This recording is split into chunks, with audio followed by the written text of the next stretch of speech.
20 अप्रैल यानी बृहस्पतिवार को इस साल का पहला सूर्य ग्रहण 7:04 से शुरू होगा और दोपहर 12:29 पर खत्म होगा।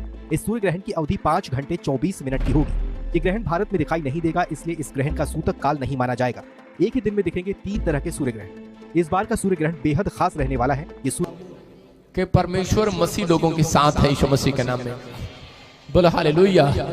आपको महसूस होगा कि परमेश्वर हमारे इंडिया पर हाथ रख रहा है यीशु मसीह के नाम में। मैंने हर साल का ऐसा होगा, लेकिन लोगों ने मेरी बात को सुना नहीं। चंद्रमा सूर्य के बीचों बीच आकर रोशनी रोकता है, तब चारों तरफ एक चमकदार रोशनी का गोला बनता है। इसे रिंग ऑफ फायर भी कहते हैं।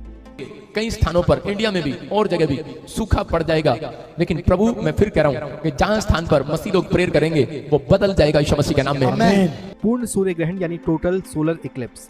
जब पृथ्वी, सूर्य तथा चंद्रमा एक सीधी रेखा में होते हैं, इसके कारण पृथ्वी के एक भाग पर पूरी तरह से अंधेरा छा जाता है, तब पूर्ण सूर्य ग्रहण की स्थिति बनती है। इसे आप खुली आंखों के बिना किसी यंत्र से भी देख सकते हैं। हाइब्रिड सूर्य ग्रहण क्या होता है? हाइब्रिड सूर्य ग्रहण आंशिक पूर्ण और कुंडलाकार सूर्य ग्रहण का मिश्रण होता है। यह सूर्य ग्रहण लगभग 100 साल में एक बार ही देखने को मिलता है।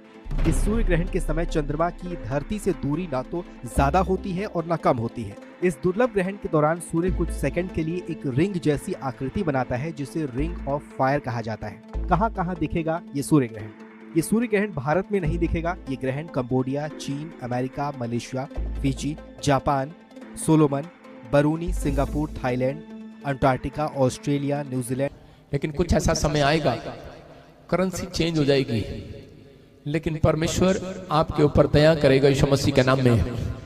2022 में मसीह लोग परमेश्वर का फेवर अपनी ओर देखेंगे यीशु मसीह के नाम में। प्रभु ने मेरे को दिखाया 2022 में पूरी दुनिया के लोग जान लेंगे, पूरी दुनिया के लोग, कि परमेश्वर मसीह लोगों के साथ है यीशु मसीह के नाम में। बोलो हालेलुया।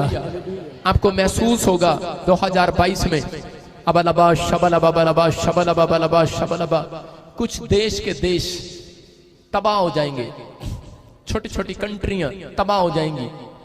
मैं देख रहा हूं कि ऐसा वायरस फैलेगा, ऐसे लगेगा वर्ल्ड वार होगी है। लेकिन कुछ देशों पर मैं कह रहा हूं जब परमाणु बम गिरता है तो कुछ पंछियों को देखो,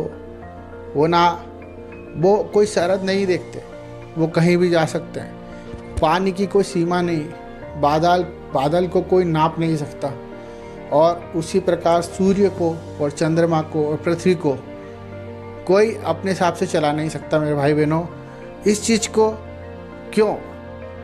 प्रभु परमेश्वर ने ये कायनात बनाई है, वो उसकी संरचना करता है, वो उसे बदलता भी है, वो उसे बिगाड़ने का भी अधिकार रखता है। परंतु हमें इन चीज़ों से दूर रहना है। कोई भी हो, हिंदू, मुस्लिम, सिख, ईसाई, हर एक भाई बहनों को मैं यही बताना चाहता हूँ कि अपने आप को सुधारें, इन बातों में ना आए, क्योंकि इन बातों से आप अपने परिवार की जिम्मेदारियों से दूर हट जाएंगे। आप शैतान की बातों में आ जाएंगे, आप अपने परिवार का बुरा कर लेंगे। हो सकता है एक उदाहरण के तौर पर मैं अपने बच्चों को नदी में ले जाऊँ और हम ये सोचें कि हमारे पाप धुल जाएंगे और हम पे एक धन दौलत की वर्षा हो जाएगी, परंतु बच्चे से मिस्टेक हो गई, आपकी ड्राइविंग में मिस्टेक हो गई, सामने वाले की ड्राइविंग में मिस्टेक हो गई, कुछ घटना हो गई, उसका परिणाम आप वही कहोगे कि वो उसके वजह से हुआ है। परंतु ऐसा नहीं है। हमें वैसे ही चलना, ईश्वर ने हमें चलना सिखाया है, हमारी चाल हमें बताई है, हमें उसी प्रकार चलना है। ईश्वर को जो काम करना है करने दें, उसके वचन के अनुसार वो प्रतिदिन सब पे निगरानी रखता है, उसकी बनाए हुए कायनात पे भी और उसके बनाए हुए शरीर पे भी और उसके बनाए हुए हर एक वचन पे भी, कि कौन शैतान की बात सुनता है, कौन शैतान को नहीं जानता।